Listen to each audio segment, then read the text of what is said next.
Well, it's a case of more than 17 years in the making. Jacob Zuma's corruption trials become synonymous with postponements.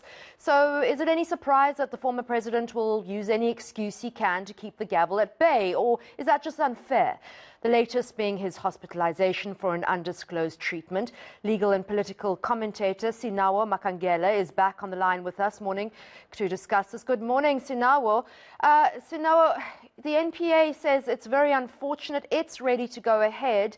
And the judge hearing the case only has availability until September, and then he cannot sit. So what is the likelihood of this trial even kicking off this year? Morning, Anika and the viewers at home. Well, we would know that the role of the High Court is in a very high demand.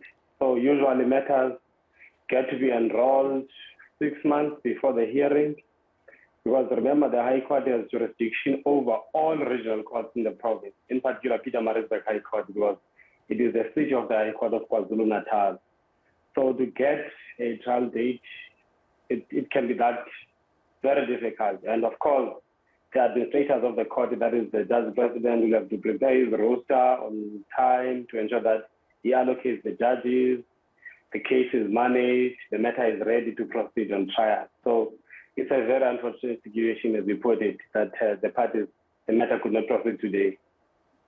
Sinawo, when there is a hospitalized person who is due to appear in court and a doctor's letter is submitted, does that necessarily have to be made public, or can that be kept confidential? Well, it depends. But what usually happens is that some conditions cannot be disclosed into the public, but the court has to be advised that the condition that the accused person is suffering for made him not to be fit to stand the trial. So it cannot be for public consumption, but for the court to know. It may be that I just felt like I had a fever, but is it severe or not severe, or whatever the case may be. But only the court that must be appraised of the condition and the seriousness of that, so that it applies its discretion that indeed this matter has to be adjourned to a particular date, because the accused person cannot stand trial. The accused person has to be fit for him to stand trial. It borders around the Section 35 provisions of our Constitution, and that has to be observed at all times. So now a last question. It's very unlikely that a judge will deny a postponement if someone has been hospitalized. Am I right? You are correct, and it's what is happening on a daily basis. You can go to the lower court. It's what is happening on a daily basis.